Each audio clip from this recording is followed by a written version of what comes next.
as palavras-chave são relacionamento, gastar tempo com eles, aprender sobre eles. Eu acho que é muito importante. Entender como eles pensam, não é? Por exemplo, eles oram 5 vezes ao dia. Será que o Deus do Islã é o Deus do cristianismo? Não é, não é. Por que que não é? Porque o Deus do cristianismo, o Deus do Islã, ele é um Deus que ele vive sentado num trono. Ele vive transcendente. Ele está sentado no trono, né? Que é chamado de Arsh Allah. E o nosso Deus, ele além de ser o Deus Todo-Poderoso, sentado no seu trono, ele também é o Deus Emanuel. No Islã, não tem Deus conosco. Deus não se relaciona com o ser humano. Não há o encontro. Lembrar que o encontro, relacionamento, é um exemplo do Deus Pai, Deus Filho, Deus Espírito Santo, que desde a eternidade eles estão nesse relacionamento, nesse encontro, né? Essas são 3 pessoas, né? É um Deus e 3 pessoas. A gente tem que crer pela fé. Essa é uma área difícil mesmo para o muçulmano entender, até mesmo na igreja é difícil, né? Mas o Deus Pai, o Deus Filho, o Deus Espírito Santo, ali tem relacionamento, ali tem amor, e quando na Bíblia tem que Deus amou o mundo de tal maneira, é o Deus triuno, né? Amando. Então é muito importante a gente entender que esse relacionamento é algo importante. Estar com eles. Automaticamente aprender com eles. Você ter a oportunidade de ler, né, mesmo nesse curso, no curso de missões na Europa que vai ter aí, eu tenho conversado muito com o Glauber sobre isso. O Glauber é um homem de Deus, rapaz. Esse menino transpira missões, ele é doido por missões. Eu louvo a Deus pela vida dele, pelos outros que estão diretamente ligados a ele. Eu louvo a Deus, é um prazer muito grande ter conhecido, né, e poder servir da melhor forma possível. Mas a gente tem conversado sobre isso, né, de trabalhar assuntos, cursos. Essa entrevista mesmo já é algo, o início de uma caminhada da gente fazer coisas ligadas ao Islã. A minha oração é que a gente possa ter times vindo para cá, para a gente evangelizar os muçulmanos, né? Isso na caminhada, Deus vai orientar tudo da melhor forma possível, e a gente está aqui para somar. Hoje a palavra-chave é parceria. Boa. É parceria, né? Não tem... Nós não somos a última bolacha do pacote, né? Nós temos que tomar cuidado com isso.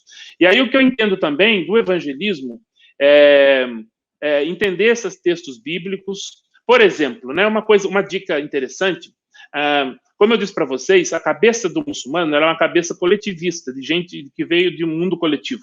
Quando Jesus ele falou para o doutor da lei, na parábola do bom samaritano, e o doutor da lei pergunta para Jesus, quem é o meu próximo? Né? Jesus ele olha para o doutor da lei e não fala quem é o próximo. Ele conta uma história. Então, a primeira dica para vocês, história, aprendam a contar histórias. Histórias curtas, sem aquele crentez, varão, oh Deus, o muçulmano não entende muita coisa do que acontece na igreja, então tem que tirar, né? Um homem saiu de Jerusalém, foi para Jericó, o povo não sabe o que é Jerusalém, o que é Jericó.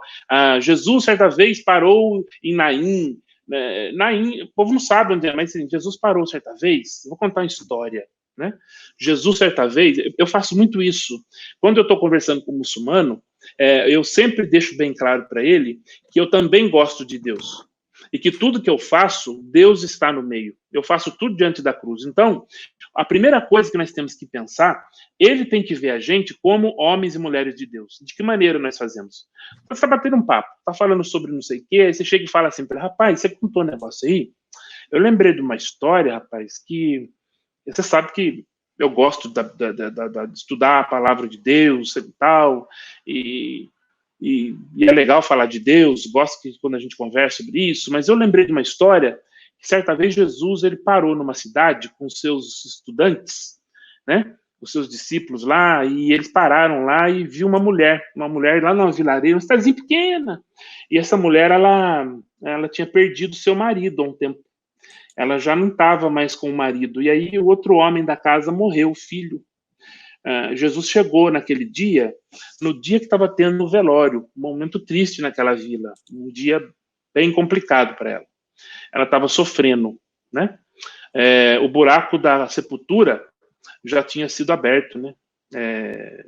Ali as pessoas já estavam esperando para sepultar aquele menino. E depois de um velório, cada um volta, né? Naquela tristeza. Quem já participou sabe como é triste. Só que Jesus, ele para diante daquela vila, olha para aquela mulher e tem compaixão. E ele chega até ela. Jesus, ele vem, sempre parte dele. Interessante que as histórias sempre parte dele. Ele vai ao encontro, né? Deus vem ao encontro no Éden, quando Adão e Eva pecam, né? Quando Abraão foi sacrificar o filho, Deus envia o cordeiro, né? Sempre Deus, sempre Jesus que vem. E agora Jesus vai para ela, chega para ela e fala: não chora não. E aí Jesus, ele vê aquela situação daquele homem, daquele menino, né? Que estava ali no caixão. Ele chega e coloca a mão. Ele vai, eu não sei onde ele foi, mas ele foi lá onde ele está e trouxe aquele menino de volta. E aquele menino sentou no caixão. O que aconteceu naquela história é que não teve velório. O buraco foi fechado, ninguém foi enterrado, as pessoas ficaram todas felizes porque viu que ali tinha alguém diferente, né?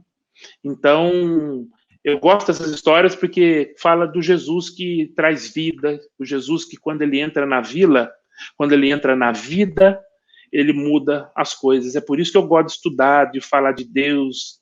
Então, essa é uma forma que eu quero deixar para você.